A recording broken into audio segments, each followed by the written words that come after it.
काही इंग्रजी गोळ्या नाही. हां, म्हणून मात्र एक तर इथं मात्र आसुरी शक्तीचा प्रभाव मात्र तुमच्यावरती कसा असतो. आम्ही व्यसन करणाराला कधी दोष देत नाही, व्यसन करणाराला कधी दोष देत नाही.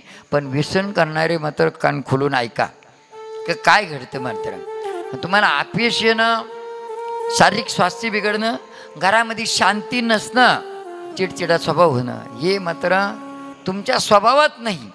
पण कदाचित मात्र तुम्ही व्यसन करत असणार ना, या गोष्टी निश्चित मात्र घडतात. आता ऐकून घ्या. जसं मात्र एखाद्या वेळेस एखादा व्यक्ती तंबाखू खातो किंवा गुटखा किंवा तर बिडी काडी पितो ना, त्या टायमाला त्याचा शेवटचा श्वास सुटताना त्याला त्याच्या व्यसनाच्या अधीन असणारे म्हणजे व्यसन असणार ती वस्तू त्याला जर नाही मिळाली कधी कधी म्हणजे बऱ्याच वेळा मी सांगितलं. आता इथं आमचे पक्का मास्तरून ते बसले, म्हणजे तंबाखूच्या पुड्या जमा केल्या होत्या आम्ही त्यांच्या वेळेला. आता बरेच जण म्हणले बा तंबाखू खाल्ले तर जगतो म्हणे आम्ही, पण तंबाखू जर सोडली तर जगूच शकत नाही. त्यांना म्हणलं तंबाखू सोडली आणि भाकरी असली आणि भाजी असली तर ते म्हणलं जगूच शकत नाही. पण तंबाखू असली आणि भाकरी जर नसल्या ना जगणार. काय म्हणते तंबाखू खाल्ल्याशिवाय कामच होत नाही. ते तंबाखू बनवणार ना कोणत्या खोऱ्यात तप केलं काय माहिती नेमकं. म्हणजे आमचा प्रसाद फिका आहे तिथं, सवय आहे ती. परंतु एक म्हणून अशा पद्धतीनं तर त्याला मरते वेळेस शेवटचा श्वास सोडते वेळेस त्याची इच्छा तंबाखू हे म्हणून कधी कधी सांगतो आम्ही, तुमच्या पित्तर पाट्यामध्ये जर टाकतो ना आपण, त्याला जर तंबाखूची तलप असेल तर ती तंबाखू ठेवा. काय नाही तंबाखू ठेवली पण ते तंबाखूला चुना लावून खात होतं. तंबाखूची पुडी ठेवली तरी घास घेईना. त्याचा जोडीदार आला, ते म्हणलं तंबाखूला चुना लावून ठेवू भाऊ, चुना लावून ठेवता घास घेतलाय. हां, कायची बाटल्या घेत होते तरी घास घेईना. ते याला मग सांगितलं बाटली ठेवली तरी घास घेईना. त्याला म्हणलं भाऊ, त्याचा जोडीदार आला, ते म्हणलं गलासमध्ये ओतून ठेवू. त्यांना स्टीलच्या गलासमध्ये ओतून ठेवलं तरी घास घेईना. ते काचाच्या गलासमध्ये ती गोड लागत असती. काचाच्या गलासमध्ये ओतून ठेवली तेव्हा घेतली त्यानं, म्हणजे तेव्हा घास घेतला. एकानं बिड्याचं पुढं ठेवून बीडी पित होतं ते, त्यानं म्हणलं बिड्याचा पुढा ठेव, त्यानं बिड्याचा पुढाच ठेवला तरी घास घेईना. त्याचा जोडीदार ते म्हणलं पेटून ठेवी, त्या दुरानं बरोबर घास घेईन. ती पेटून ठेवली तेव्हा घास घेतला त्यांनी. म्हणजे हा विनोद नाही, सत्य घटना आहे. आणि आमचेच आता ते गेले वाटतं आपले केदारना, कुठे केदारना गेले काय हां गेले आले नाही ना. केदारनाचा अनुभव आहे, केदारनाचा. ते म्हणजे माझ्या आयुष्यामध्ये मला कळतच असं, माझ्या आजोबानं घासच नाही घेतला खूप शांत्या केल्या, काही केलं म्हणे, पण 60 रुपयात घास घेतला म्हणे. 60 रुपयात घास घेतला. शांती असून त्यांनी करता 60 रुपयात. मग त्यांनी सगळा हिशोब करून दाखवला. काय बाटली एवढीची, बाटली म्हणजे दारूची बाटली एवढीची, बिड्याचा पुडा एवढाचा, काळीची पिठी एवढीची, तंबाखूची पुडी एवढीची, चुन्याची पुडी एवढीची, असं सगळे टोटल लावून दाखवलं.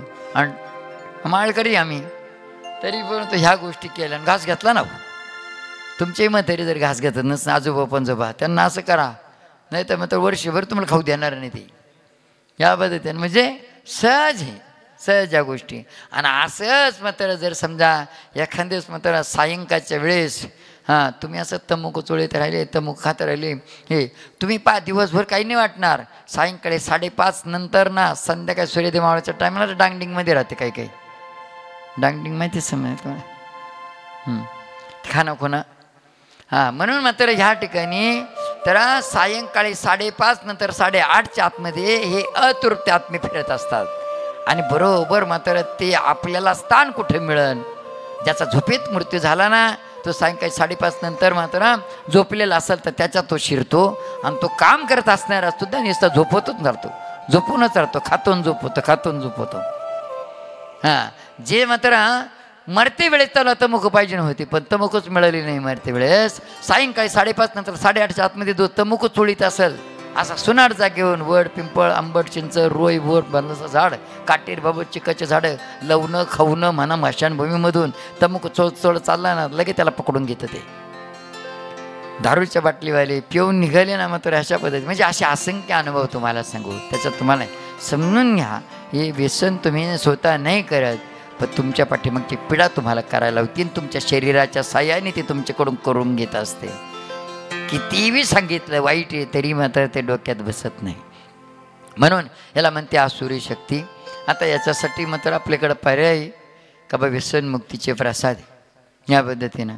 तर पर्सनल त्याच्यावेळी काही माहिती मात्र मी सांगतो का बा तो विधी मात्र गुप्त रूपामध्ये करावा लागतो या पद्धतीने, कोणाला माहिती. म्हणून मात्र आज येतच सांगू. आता मात्र पुढचा प्रश्न आहे, आपल्याला अपयश काय येतं? अपयश हे मात्र यश, जय आणि विजय. यश, जय आणि विजय हे मात्र, तर यशाचे हे दोन बाहू आहे, जय आणि विजय.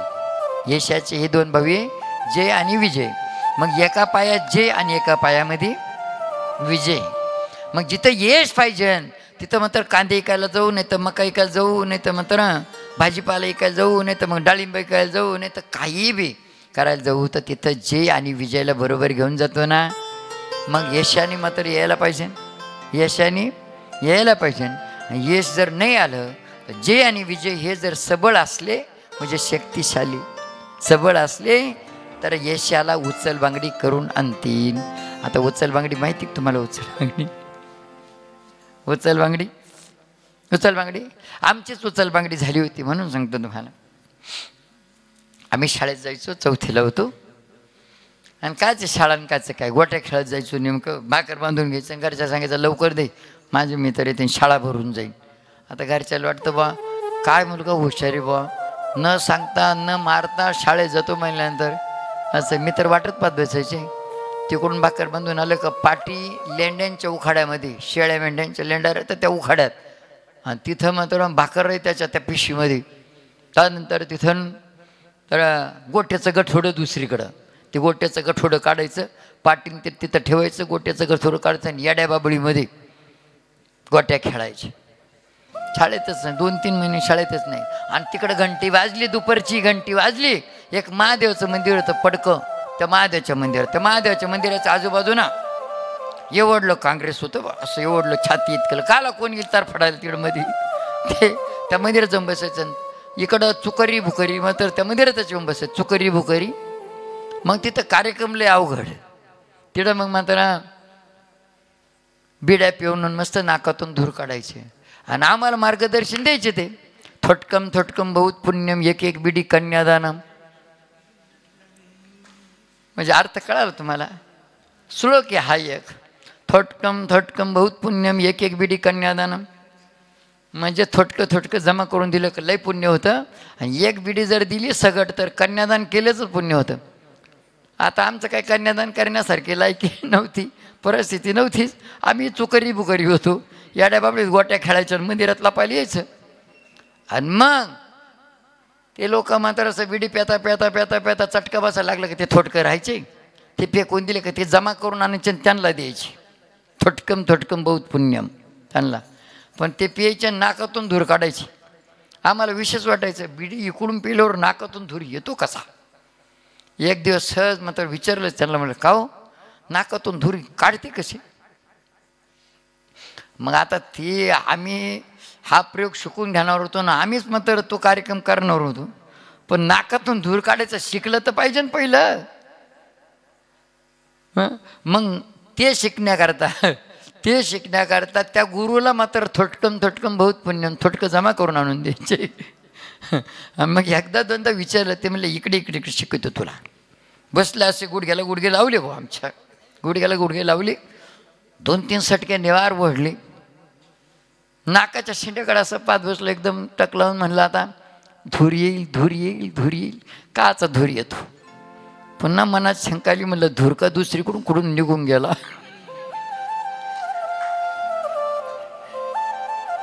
मनात शंका अशी आली, मग खालून चटका ठेवून दिला. तो चटका आम्हाला चटका ठेवून दिला, मग नाकातून धूर आला. मला असं काही कार्यक्रम काय चटका ठेवून दिल्यानंतर नाकातून धूर येतो? तेव्हा मात्र वेगळ्याच मार्गाला चाललास. झालं आता हा प्रयोग झाला. आणि एक दिवस आपल्या बाबांना भेटले मास्तर. मास्तर भेटले. मास्तरला म्हणले, मास्तर बाबाला म्हणले तुमचा मुलगा 2-3 महिन्यापासून शाळेतच नाही. आता तर अवघड कार्यक्रम झाला. येतं घरी थांबतच नाही. सकाळी उठल्या उठल्या भाकर बांधून दे. नको शेळी सोडणं, नको मेंढी सोडणं, नको गाय सोडणं, नको काही. हे म्हणतं पहिली भाकर बांधून दे. मग हे जातं कुठं? मास्तरनं जेव्हा असं सांगितलं तर बाबा आमच्या मागंच आले 1-1.5 किलोमीटर. आता आम्ही एकदा जर सुटलो तर मागं पाहायचं, काही कार्यक्रम कामच नाही ना, मागं पाहायचं. बाबा आमच्या मागंच आले. बाबाने सगळा कार्यक्रम पाहून घेतला. शाळा कुठे यायची, पाटी ठेवली, गोट्या काढल्या, गोट्या खेळायला गेल्या. पण बाबा आमच्याकडे नाही आले. बाबांना असं वाटलं याला जर म्हटलं तर ही बिचकून जाईल, त्याच्यापेक्षा सरळ रस्ता धरला आणि मास्तर का गेले. ते म्हणले पाहिली तिची शाळा कुठे ते. मग मास्तरनं मान हलवली, पाठवली 2 जण आम्हाला घ्यायला. आता ते बी आले असे सोंग करून. आल्याबरोबर म्हणले भाऊ आम्हाला गोट्या खेळू द्या. ते बी एखादी 1-2 वही मात्र एवढं खोसून आणली तिनली अशी कपडावरून सोंग केलं. ते म्हणले बा आम्ही पण पळून आलो, हे बाय ना आम्हाला गोट्या खेळायचे. म्हटलं मग चांगलं झालं, चला मारा डाव. मांडला डाव मांडला आणि खेळायचा जोखन धरलं ना, पकडलं आम्हाला. एकानं 2 हात आणि एकानं पाय. पण थोडीशी तब्येत बरी होती, नंदगट होतं चांगलं. मग लाथा मारून ते ज्यांना पाय धरले त्याला लाथा पिता मारून काढून दिले. ज्यांना हात धरले त्याला बाच काढून घेतलं. रडतच पाठवलं. आणि मग म्हणलं आता स्वाम्याला धरायला कोणी येणार नाही. आता म्हणलं ना ए भाऊ तिकडंच जाऊ देते. पण म्हणलं आता येणार आहे. 2-4 दिवस जाऊ दिले मास्तरनं. 2-4 दिवस जाऊ दिले आणि मास्तरनं असे ननगट मात्र 4 जण पाठवले. रगट ते बी असे आले, चुकरी भुकरी सारखेच आले. ते म्हणले आम्हाला बी, ते बी अशा दप्तरीला खोसून आले. ते म्हणले आम्ही आलो, आम्हाला खेळायचे. आता ते बी असे संघच नाही आले. ते 2 अगोदर आले, 2 नंतर आले. संघच आले असे तर आम्हाला बरोबर डाव समजला असता त्यांचा. पण ते 2 अगोदर आले आणि 2 नंतर आले. आणि मग म्हणलं खरोखर असेल आता ही.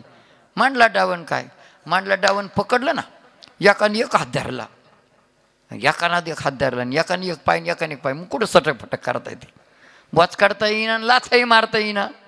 मग वडत ताडत घेऊन गेले. मग मास्तरांनी बार सटकवलं धरून. म्हणलं हो आपली शाळाच बरी.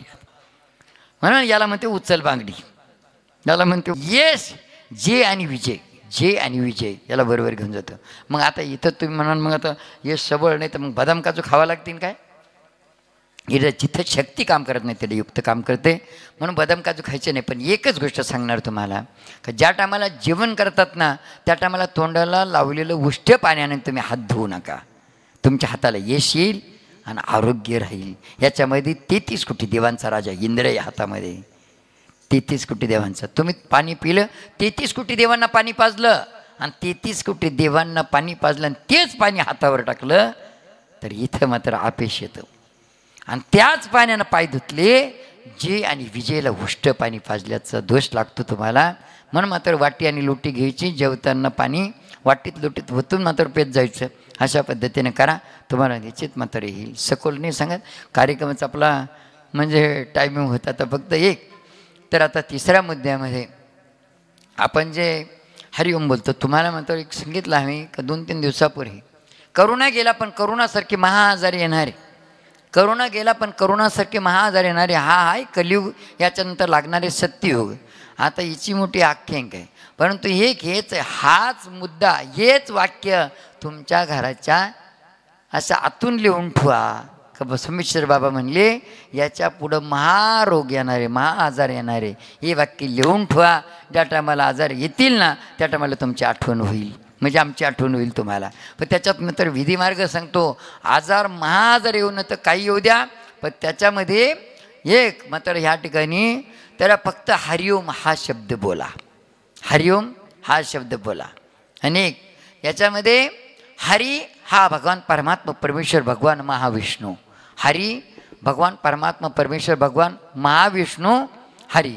त्याच्यानंतर मात्र एक का इथं मात्र ओम जो आहे ना, ओमचा अर्धा चंद्र जो आहे, ओमचा अर्धा चंद्र ब्रह्म आणि पाठीमागचा भाग आहे विष्णू, खालचा अर्धा भाग आहे महेश आणि अर्ध्या भागाला सोंड जी आहे तर तो गणपती.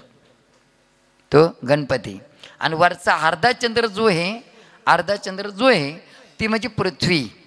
म्हणजे आपलं शरीर हे पण पृथ्वीमध्ये मिळणार आहे. आणि वरी दिलेला जो टिंब आहे ती शक्ती म्हणजे दिल्लीत कार्यक्रम चालणारा आपल्याला टी व्हीमध्ये फोनमध्ये दाखवतो. म्हणजे टावरवरून आपल्या फोनला टी व्हीला जी रेंज असते तर ती रेंज म्हणजे ती शक्ती. म्हणून ती शक्ती म्हणजे वरचा टिंब, ओमच्या वरचा टिंब, म्हणून तोच टिंब आपल्याला कपाळाला लावायचा आहे. ही शक्ती जागृत होते म्हणून कपाळाला टिका लावायचा आहे. लोक पावा म्हणून नाही, लोक पावा म्हणून नाही, लोक धार्मिक म्हणून नाही इथं. म्हणून अशा पद्धतीनं हरिओम हाच जर म्हणले तुम्ही, जरा दिवसामध्ये फोनवर बोलताना किती वेळेस म्हणते हो हॅलो हॅलो हॅलो हॅलो असं जर म्हणले ना, एखादा करुणासारखा आजार आला आणि त्याने एक झापड मारली ना, मशीन गेलो हॅलो हॅलो हॅलो गेलो. अहो पण तुम्ही जर म्हणले ना हरिओम हरिओम हरिओम, तिकडून म्हणू का ना म्हणू, फक्त तुम्ही हरिओम बोलत जा. नमस्कार गेला, आता राम राम गेला, राम राम असे करत होते, आता राम राम तिकडंच राहा. आलं तर पुन्हा आणखीन होतं वाकून नमस्कार करायचे. वाकून नमस्कार केला तर लांबचे जवळ यायचे. आता जर वाकून नमस्कार केला आणि लांबचे जवळ आले तर नाग आणि दोन कपाला पुन्हा घेत भुर्दंड. त्याच्यापेक्षा तिकडंच राहा. म्हणून मात्र हरिओम असं जर बोलले आणि दिवसामध्ये तुम्ही जर 50 वेळेस जर समजा का 25 वेळेस हरिओम हरिओम असं जर बोलले ना, तर परमात्मा परमेश्वर तुमच्या पाठीमागे उभा राहील आणि तुम्ही सतर्क राहाल. देव म्हणून माझी आठवण करतो ना, काळाला तुमच्या जवळ येऊ देणार नाही. आणि किती मोठा रोग, किती मोठा आजार येऊ द्या, त्या आजाराचा लवले सुद्धा तुमच्या केसाला धक्का लावू शकणार नाही. म्हणून आणि इथंही मात्र आरती ओवाळताना, आपण आरती घेताना घरामध्ये जे घेतोय आपण, तर तिथे मात्र बदलले. परमेश्वराच्या समोर आपण उभं राहतोय हे मात्र भान राहू द्या. एखाद्या साहेबाकडून जर सही करून घ्यायची म्हणलं, त्याच्यासमोर उभं राहायचं म्हणलं ना, सावधान स्थितीत उभं राहावं लागतं. सावधान स्थितीमध्ये नाही तर मग तुम्ही नीट उभं राह म्हणतं का नाही. तर पण परमात्मा परमेश्वर साहेबाला सुद्धा मात्र त्याने निर्माण केलं हो. त्याच्यासमोर उभं राहताना दोन्ही अंगठ्याच्या मध्ये मात्र 4 बोटाचं अंतर असलं पाहिजे, टाचाला टाचा भिडून असल्या पाहिजे. असं सावधान स्थितीमध्ये उभं राहायचं, सावधान स्थितीत उभं राहायचं. आणि आरती ओवाळताना एक कधी कधी मात्र तुम्ही अशी आरती होते ना, जसं काही कुठं जायचं आहे आपल्याला गाडीचा धम्माना ओवाळा. एक आहे आमोशाला चंद्र इकडे कसा दिसतो माहिती तुम्हाला, भगवान शिवप्रभूच्या माथ्यावरची चंद्राची कोर इकडे दिसतोय चंद्र. आणि आमच्याही डोक्यावर कोर आहे का नाही, दिसली का तुम्हाला? आम्हाला इकडे दिसू राहिली, हे चमकते बा. अशी चंद्राची कोर इकडे दिसते ना. म्हणजे आमोशाच्या दिवशी चंद्रची कोर असते आणि पौर्णिमाला चंद्र एकदम गोल होत असतो, गोल होत असतं. आणि अमावस्यापासून पौर्णिमापर्यंत ज्या तिथी असतात ना, त्या तिथी देवाच्या तिथी, पितरांच्या तिथी, आसुरी शक्तीच्या तिथी. आसुरी शक्ती म्हणजे टाणाटोणा करणे, कवटाळ याच्या तिथी. तुम्ही जेव्हा मात्र अर्धा चंद्र आणि सगड चंद्र अशी आरती ओवाळणार ना, तर अमावस्यापासून पौर्णिमापर्यंत, पौर्णिमापासून अमावस्यापर्यंत आसुरी शक्तीच्या तिथी, पितरांच्या तिथी आणि दैविक तिथी, या सगळ्या तिथींच्या योगाने मात्र सगळ्यांना आरती ओवाळण्याचा लाभ तुम्हाला होईल. आणि एक गोष्ट तुम्हाला पुन्हा सांगणार, जसं मात्र आपण काय म्हणतो, हो ओम जो आहे तो ओम म्हणजे सगळं दडलेलं, बरोबर. आपण सही केली, एखाद्याने मात्र असा कागद बनवला याच्यावरती आपली कोरी सही घेतली, बरोबर आहे. ते सांगितलं माझं नाव आमकं आमकं तमकं तमकं बोलण्याविषयी मी चाळणीसह सगळे मात्र ट्रॅक्टर गाडी JCB 2-3 मात्र अशा बद्दल सगळं मी टिंबटिंबांच्या नावावर करून देतो, खाली तुमची सही आहे. होणार का नाही हो? हे ना, सहीला जास्त महत्त्व आहे का नाही? सहीला जास्त महत्त्व आहे. तसं मात्र आपल्या जीवनामध्ये तुम्ही ओममध्ये जर आरती ओवळली, ओममध्ये आरती ओवळली, तर त्याचं काय वर्णन करावं. ओममध्ये आरती ओवळली तर तुम्ही दिवसामध्ये एक वेळेस नाही, दिवसात 2 दिवसात नाही, 2 दिवसात 3 दिवसात नाही, 3 दिवसात तर हप्त्यामध्ये 1 दिवस तरी ओममध्ये आरती ओवळा. बस आजचा कार्यक्रम मात्र ओमच्या आरतीचा योगायोग दाखवून मात्र आजच्या कार्यक्रमाला मात्र इथंच पूर्ण विराम देऊया. फक्त ओमच्या आरतीनंतर थोडेसे असे हात जोडून मात्र तोंडावरून फिरवून घ्या, थोडेसे फ्रेश व्हा.